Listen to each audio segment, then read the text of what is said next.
creed of jihad so that the whole world can understand that Muslims can live in peace with non-believers if you want peace. Okay? And let's see, I got about 10 more seconds.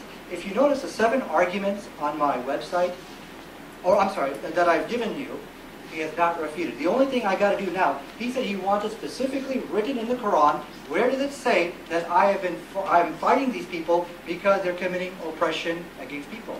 Chapter 4, verse 75. I gave you that.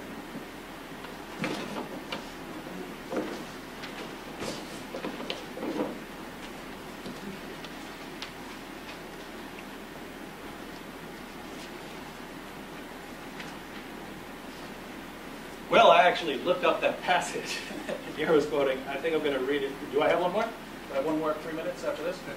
Okay, I'm going to go ahead and read it for you. Since this was the most peaceful passage Nadir could come up with, you're in for a real treat. Let's see what happens when we read that in context.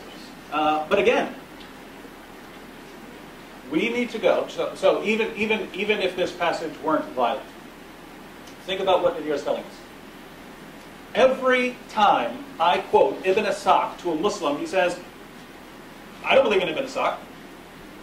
No. You quote the Quran to me, and you quote our 6 collections of ahadith, or don't quote anything to me at all. And we open the Quran, it says fight the unbelievers. We open the hadith, it says fight the unbelievers. And now Muslims are to go not to Allah, not to Muhammad, but to a book that every time I quote it, I am rebuked by Muslims, rebuked and ridiculed. Think about this. This is not hard to figure out. This is not hard to figure out at all.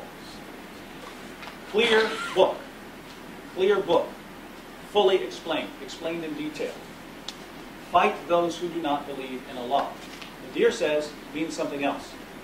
Why couldn't Allah have said what he means? Why couldn't Allah, if he means fight people who commit genocide, why could the perfectly clear Quran not say fight those who commit genocide? If Allah, the God who speaks with perfect clarity, had meant fight those Christians who are killing and slaughtering Jews, why couldn't he have said that? Why would Allah say the most misleading thing he could possibly say? Again, I ask this again because I'd like to hear it addressed. If the President of the United States were to say to the American military, fight Muslims, they get a memo. It says, fight Muslims, kill Muslims.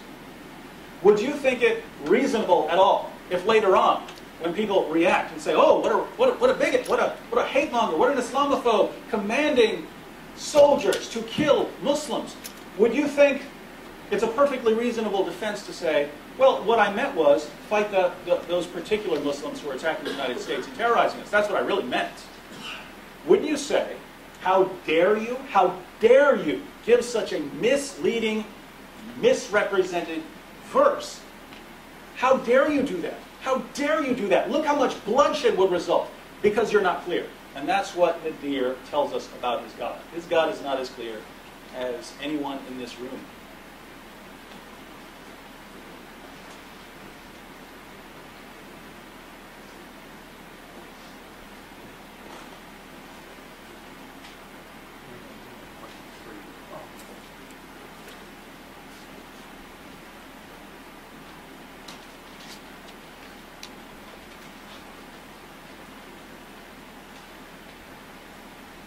Okay. Did you say that you just looked up the passage I was giving you? You did? What page number? 587, 588. Okay, so you've just read it all and you understand it now. I skimmed it. I saw enough. All right. I've heard enough. All right. You know, and I want to apologize about those Muslims who ridiculed you for quoting Ibn Ishaq and say, oh, this is all weak and knife. Well, but again, that's kind of your fault, because you, unfortunately, and this is kind of one of my criticisms, you do tend to seek people who are kind of ignorant on Islam to debate with. Okay? So he's continuing not to address the hadith where the Prophet, where it talked about, but the two kind of disbelievers, those whom the Prophet was at war with, and those whom he wasn't at war with. Neither did they fight him, nor did he fight them. Peace is not haram in Islam. That is 100% unanimous agreement among all the scholars. And the ridiculous part about it, even terrorists agree with that. It's not haram in Islam. So the debate is pretty much over. He wants things, he just thinks the Quran is not clear. I think it's pretty clear to me. At least from the hadith and the passages, yes, the Quran does teach violence against non-believers. Absolutely, absolutely. But we gave you the historical context. He said he wants it written, it's got to be written in the Quran, that is because the Christians were committing horrible, horrible oppression, and that's the reason why. I shouldn't have to do this. But I'll do it for you. Chapter 22, verse 40 of the Quran.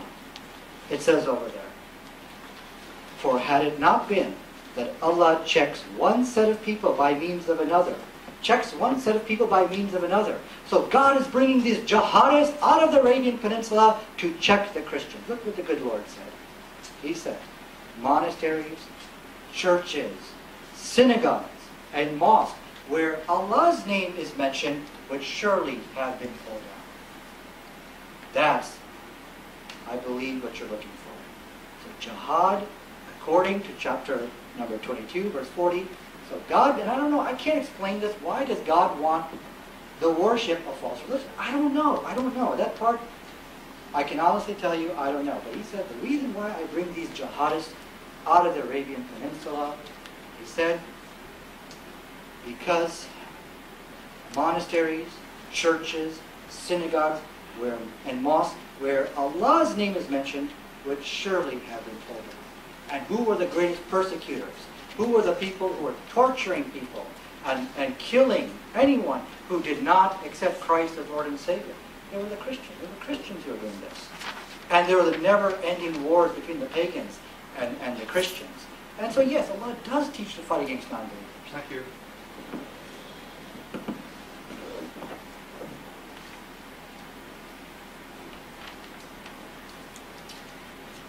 Well, I'm glad I'm finally allowed to quote Ibn Ishaq. Let's see how Islam works very briefly. You become a Muslim. You go to the Quran. It will mislead you if you just read the Quran. Because the Quran will tell you that you are to fight unbelievers, and the Quran will say, this book is fully explained, you don't need anything else. But Muslims will tell you in order to be orthodox, you also have to go to the Hadith. You go to the Hadith, you see that you are supposed to fight people until they become Muslims. Those are the general sources that I'm told by Muslims that I have to quote if I want to talk about Islam. That's what I've done this evening.